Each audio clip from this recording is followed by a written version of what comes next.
নমস্কাৰ বন্ধুসকল, স্বাগতম জনাইছোঁ mkgvlogsৰ অন্য এটি ভিডিঅ'ৰ মাজলৈ। আজি মই উপস্থিত আছোঁ টিয়ক পলাশবাৰীৰ উদ্যামী কৃষক হেমচন্দ্ৰ গগৈ তেওঁ কৃষি উদ্যানত। আৰু ইয়াত মই প্ৰায়ে আহি থাকোঁ যদিও আজি এটা নতুন বিষয় লৈ আপোনালোকৰ মাজলৈ আহিছোঁ। আৰু বিষয়টো কোৱাৰ আগতে আপোনালোক সকলোকে মই এটা ৰিকুৱেষ্ট কৰিব বিচাৰিছোঁ, যদিহে আপোনালোকে মোৰ চেনেলটো প্ৰথমবাৰৰ বাবে চাই আছে তেনেহ'লে চেনেলটো প্লিজ ছাবস্ক্ৰাইব কৰি দিব আৰু কাষতে থকা বেল আইকনটো আপোনালোকে টিপি দিব। আৰু ভিডিঅ'টো যদি ভাল পায় আপোনালোকে লাইক কমেণ্ট শ্বেয়াৰ কৰি দিব। আৰু এই কৃষি উদ্যানখন আপোনালোকক আজি দেখুওৱাৰ লগতে ইয়াৰ লগত সংগতি ৰাখি মই নতুন এটা কৃষি পদ্ধতিৰ বিষয়ে মই আপোনালোকক ক'বলৈ চেষ্টা কৰিম, যিটো নেকি হেমচন্দ্ৰ গগৈ ককাইদেৱে ইয়াত কৰিবলৈ লৈছে। আৰু এই কৃষি উদ্যানত তেওঁ মৎস্য পালন, গাহৰি পালন আৰু কুকুৰা পালনৰ লগতে বিভিন্ন ধৰণৰ শস্যৰ খেতি কৰাৰ লগতে তেওঁ ইয়াত এটা নতুন কৃষি প্ৰণালী তেওঁ কৰিবলৈ লৈছে। আৰু এইটো আচলতে নতুন বুলি নহয়, তেওঁ আগতো এবাৰ কৰিছিলে, কিন্তু এইটো ধৰি লওক অসমত ইমান প্ৰচাৰ বা প্ৰসাৰ হোৱা নাছিলে, যিটো ধৰি লওক আজিও বহুত মানুহে গম নাপায়। গতিকে সেইখিনি কথা মই আজি আপোনালোকৰ আগত অৱগত কৰিম। সেইদিনা অলপ দিনৰ আগতে এই হেমচন্দ্ৰ গগৈ ককাইদেৱে মোক তেওঁ কৈছিলে যে এনেকুৱা এখন অসমৰ কৃষি বিভাগৰ ফালৰ পৰা এখন কৰ্মশালা বা আলোচনা চক্ৰৰ পৰা এখন মিটিং আছে বুলি কৈছিলে, যে মিটিংখনৰ বিষয়বস্তুটো আছিলে মিলেট। আজি এই যিটো ভিডিঅ' বনাইছোঁ, এই ভিডিঅ'টো মই সেই কথাখিনি আলোচনা কৰিম যে মিলেট শস্যটো, যিটো মিলেট কৃষি পদ্ধতিৰ বিষয়ে আজি আলোচনা কৰিম। মিলেট কৃষিটো হৈছে এনেকুৱা ধৰণৰ এটা কৃষি যিটো নেকি আপোনাৰ ধৰি লওক মাটিডোখৰ ধৰি লওক উৰ্বৰ নহয়, বা আপোনাৰ তাতে বৰষুণৰ সমস্যা আছে বা পানীৰ সমস্যা আছে, পানী কম হয়, বা আপোনালোকৰ তাত পানীৰ সুব্যৱস্থা নাই, বা আপোনাৰ মাটিডোখৰ ইমান সাৰুৱা নহয়, সেনেকুৱা ধৰণৰ মাটিত আপোনালোকে এই খেতিটো কৰিব পাৰিব। তো সেইখিনি কথা আজি আমি আলোচনা কৰিম। তো প্ৰথম কথাটো হ'ল যে যিটো মিলেট খেতিটো অসমত বৰ বেছি পুৰণা নহয়, খুবেই নতুন হয় এই খেতিটো।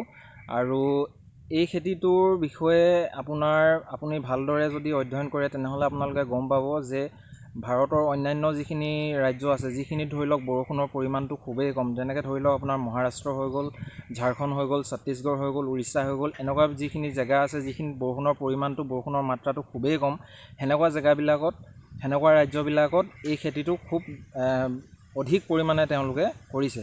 আৰু এই মিলেটৰ বিভিন্ন ধৰণৰ ভাগ আছে, যেনেকৈ হৈ গ'ল আপোনাৰ ফিংগাৰ মিলেট বুলি আছে, আৰু ফক্সটেইল মিলেট বুলি আছে, আৰু এনেকুৱা বিভিন্ন ধৰণৰ মিলেটৰ খেতি আছে। আৰু ভিডিঅ'টো আগবঢ়োৱাৰ আগতে মই আপোনালোকক আৰু এটা কথা কৈ থৈ দিওঁ যে এই ভিডিঅ'টো বনাবলৈ এইটো কোনো ধৰি লওক পেইড প্ৰমোশ্যন ভিডিঅ' নহয়, কোনো ডিপাৰ্টমেণ্ট বা কোনো অৰ্গেনাইজেশ্যন বা কোনো চেৰিটি অৰ্গেনাইজেশ্যনে এই ভিডিঅ'টো বনাবৰ কাৰণে কোনো পেইড প্ৰমোশ্যন কৰা নাই। আৰু এইটো মই নিজৰ বিষয়টো ভাল লাগিলে বাবে মই আপোনালোকৰ আগত জনাবলৈ চেষ্টা কৰিছোঁ। অসমৰ কোকৰাঝাৰ, চিৰাং, বাক্সা এনেকুৱাবিলাক জিলাত এই খেতিটো আগৰ পৰাই কৰি অহা হৈছে যদিও ইমান বহুল পৰ্যায়ত নহয়, কিন্তু খেতিটো কৰি থকা হৈছে। আৰু অসম চৰকাৰেও এই খেতিটো প্ৰসাৰৰ কাৰণে তেওঁলোকে আছাম মিলেট মিছন নামেৰে এখন আঁচনি নামাংকিত কৰি বা এখন মিছন নামাংকিত কৰি তেওঁলোকে এই খেতিটো প্ৰসাৰৰ হকে কাম কৰি আছে। আৰু এইটো যথেষ্ট লাভজনক খেতি হ'ব বুলি মই ভাবিছোঁ। আৰু এই খেতিটো সেইসকলৰ কাৰণেহে যিসকল কৃষকে পানীৰ সমস্যাত ভুগি আছে, বা যিসকলৰ খেতি পথাৰৰ তেওঁলোকৰ উৰ্বৰ নহয় বা সাৰুৱা নহয়, য'ত তেওঁলোকৰ পানীৰ ছিষ্টেম নাই, তেওঁলোকৰ পানীৰ কাৰণে যথেষ্ট অসুবিধাৰ সন্মুখীন হ'ব লগা হয়, সেইসকল কৃষকে এই খেতিটো তেওঁলোকে কৰিব পাৰে।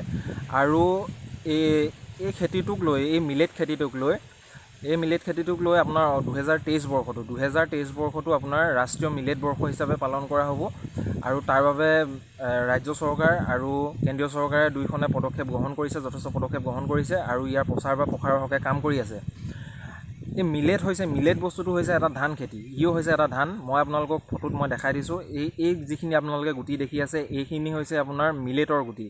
সেইদিনা মই যিখন মিটিঙত গৈছিলোঁ, মিটিঙত যাওঁতে আমাক এইটো চেম্পুল দেখুওৱা হৈছিলে। চেম্পুল দেখাওঁতে মই ইয়াৰ ফটো লৈ লৈছিলোঁ, আৰু সেই ফটোটো মই আপোনালোকক দেখাই দিছোঁ এতিয়া। এইটো হৈছে মিলেটৰ গুটি, আপোনালোকে সৰু যিখিনি গুটি দেখি আছে, এইখিনি হৈছে মিলেটৰ গুটি। আৰু এই খেতিটো আপোনাৰ কৰিবৰ কাৰণে একেবাৰে আপোনাৰ পানী হ'ব নালাগিব। যদি আপুনি পানী জমা হোৱা জেগাত এই খেতিটো আপোনালোকে কৰে, বা পানী জমা হোৱা খেতি পথাৰত আপুনি যদি এই খেতিটো কৰে, তেনেহ'লে সম্পূৰ্ণৰূপে নষ্ট হৈ যাব। এই ভিডিঅ'টো আৰু এই খেতিটো সেইসকল কৃষকৰ কাৰণেহে কৃষকৰ পানীৰ সমস্যা হয়, বা মাটিডোখৰ তেওঁলোকৰ উৰ্বৰ নহয়, তেওঁলোকে শাক পাচলি অন্য খেতি তেওঁলোকে কৰিব নোৱাৰে, তেওঁলোকে এই খেতিটো কৰিব পাৰিব। আৰু এই মিলেট এই যিটো ধান বা যিটো শস্য হয়, এইটো ইমানেই পুষ্টিকৰ হয় নহয়, এইটোত অনলাইনত যদি আপোনালোকে চাই যে মিলেটৰ পৰা যথেষ্ট পৰিমাণৰ বিভিন্ন ধৰণৰ আপোনাৰ বিস্কুটৰ পৰা আদি কৰি আপোনাৰ কেক হওক আৰু এনেকুৱা বিভিন্ন ধৰণৰ পুষ্টিকৰ খাদ্য আপোনালোকে অনলাইনত দেখিবলৈ পাব বা মানে অনলাইনৰ জৰিয়তে আপোনালোকে কিনিবলৈও পাব।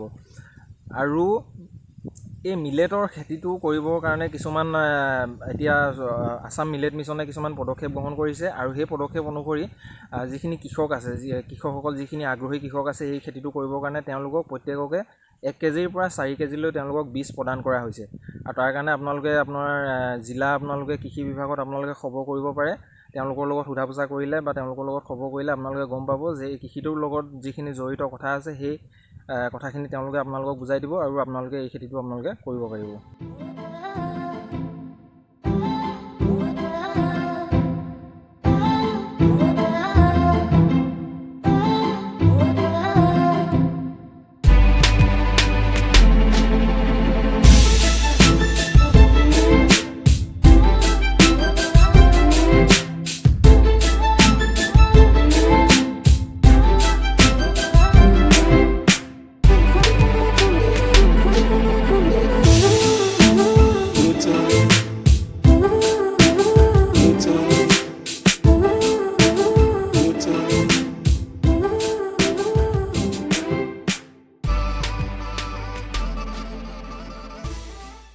মিলেট ধানৰ খেতি কৰিবলৈ হ'লে আপুনি কেইটামান কথা বিশেষভাৱে গুৰুত্ব দিব লাগিব। সেইকেইটা কথা হৈছে আপুনি যিডোখৰ ঠাইত আপুনি মিলেটৰ কঠীয়া সিঁচিব বা যিডোখৰ খেতি পথাৰত আপুনি মিলেট আপুনি ৰুবলৈ আপুনি তৈয়াৰ কৰি ল'ব, সেই জেগাকেইডোখৰত প্ৰথম কথা হৈছে পানী জমা হ'ব নালাগিব কোনো কাৰণতে। মিলেট গছজোপাৰ গুৰিত মিলেট ধান খেতিৰ সেই গছজোপাৰ গুৰিত পানী জমা হ'ব নালাগিব। যদিহে পানী জমা হৈ যায় এই খেতিটো আপোনাৰ অনৰ্থক হ'ব আৰু মিলেটজোপা আপোনাৰ ডাঙৰ নহ'ব, গছজোপা আপোনাৰ ডাঙৰ নহ'ব আৰু ইয়াত কোনো ধৰণৰ ফল নধৰিব। গতিকে আপোনালোকে যিডোখৰ আপুনি কঠীয়াতলি আপুনি তৈয়াৰ কৰিব সেই কঠীয়াতলিডোখৰ হৈছে আমি অন্যবোৰ ধানৰ খেতি কৰোঁতে যেনেধৰণে পূৰা পানী দি তাতে পূৰা পেলপেলীয়া কৰি লোৱা হয়, একদম পূৰা ট্ৰেক্টৰ চলাই, সেনেকৈ কৰিলে নহ'ব। আপুনি অকণমান আলতীয়া হৈ থাকিব লাগিব, মাটিটো অলপ শুকান হৈ থাকিব লাগিব, যাতে আপুনি মাটি এলদা এনেকৈ যদি আপুনি লাডু বান্ধে সি লাডু হ'ব লাগিব। সেনেকুৱা মাটিতহে আপুনি ইয়াৰ কঠীয়া আপুনি বীজ সিঁচিব পাৰিব আৰু তাতহে সি ডাঙৰ হ'ব। যদি তাতে আপোনাৰ পানী জমা হৈ যায় সেই পানী জমা হ'লে ই কেতিয়াও ডাঙৰ নহ'ব। হেমচন্দ্ৰ গগৈয়ে যিখন মিলেটৰ কঠীয়াতলি তেওঁ তৈয়াৰ কৰিছিলে সেইখন মই আপোনালোকক দেখাই দিছোঁ। তেওঁ এনেধৰণে তৈয়াৰ কৰিছিলে। ইয়াৰ পৰা আছে একদম আপোনাৰ হৈ তালৈকে তেওঁ কেইবাটাও পাতি হিচাপত কৰিছিলে। 1 2 3 4 5 6 7 8টামান তেওঁ পাতি কৰিছে ইয়াতে। আৰু ইয়াত তেওঁ বীজটো তেওঁ ইয়াত এনেধৰণে ছটিয়াইছে আৰু ইয়াত কোনো ধৰণৰ পানী জমা হোৱা নাই। যদি পানী জমা হৈ যায় ইয়াতে এই গুৰিবিলাকত যদি পানী জমা হৈ যায় তেনেহ'লে ই ডাঙৰ নহ'ব, ই আপোনাৰ মৰি যাব। গতিকে আপোনালোকে সেই বস্তুটো ধ্যান ৰাখিব। যদিহে পানী জমা হোৱা ঠাইত যদি আপোনালোকে এই বস্তুটো কৰে বা আপোনাৰ কঠীয়াতলিখনত যদি পানী থাকে তেনেহ'লে ই ডাঙৰ নহ'ব। একদম শুকান হ'ব লাগিব বা আপোনাৰ একদম মাটিটো অকণমান আলতীয়া ধৰণৰ হৈ থাকিলেও হ'ব। তেনেকুৱা ঠাইতহে আপোনালোকে ইয়াৰ বীজটো কৰিব পাৰিব। আৰু ৰোৱাৰ ক্ষেত্ৰতো একেই, আপোনাৰ পানী জমা হ'ব নালাগিব। যদি পানী জমা হৈ যায় ই নষ্ট হৈ যাব।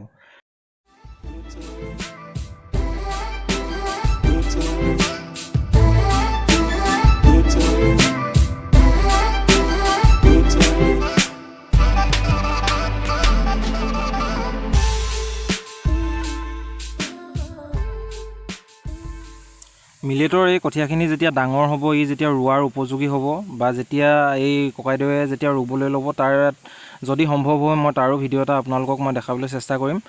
আৰু আপোনালোকক মই যিখিনি তথ্য মই আজি অৱগত কৰিলোঁ সেই তথ্যখিনি আপোনালোকে জিলা কৃষি বিভাগৰ লগত আপোনালোকে যোগাযোগ কৰিলে তেওঁলোকৰ সহায়ত আৰু ভালকৈ আপোনালোকে গম পাব।